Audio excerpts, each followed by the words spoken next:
28. Fideo 2. Fersiwn y de. Mwy o gwestiynau. Yn y fideo hwn, dyn ni'n mynd i barhau i adolygu'r cwestiynau.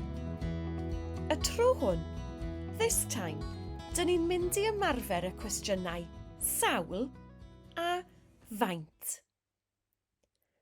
Sawl and faint both mean the same. How many? We use sawl with singular nouns and faint o with plural nouns. Gadewch i ni edrych ar sawl yn gyntaf.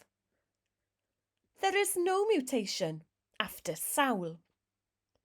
Ond cofiwch, we must use singular nouns with sawl.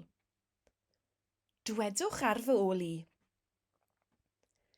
Sawl plentyn sy yma heddiw?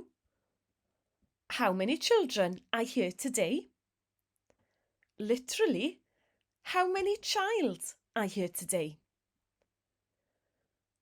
Sawl plentyn oedd yma ddoe?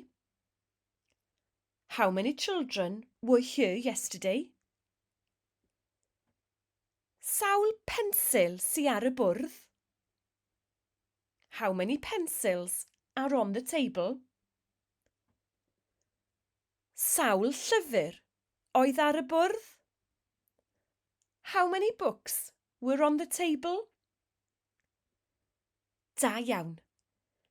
Nawr, gadewch i ni ymarfer faint o.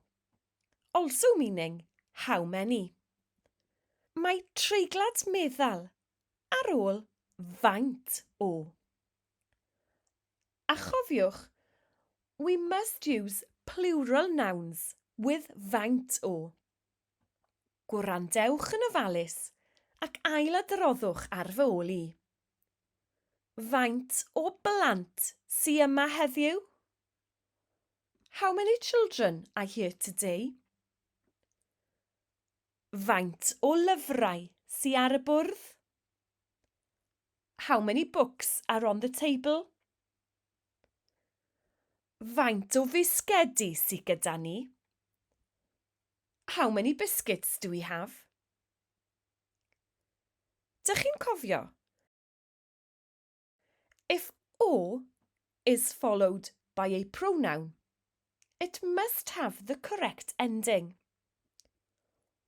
Ohono I, ohonot ti, ohono fe, ohoni hi,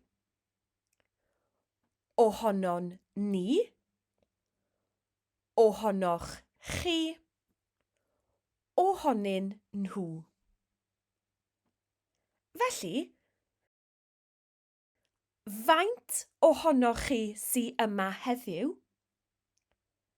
How many of you are here today?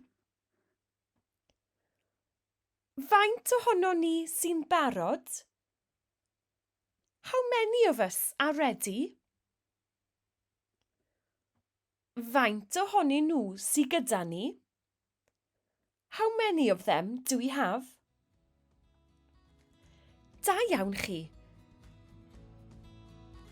Cwblhewch y gweithgareddau yn yr uned nawr.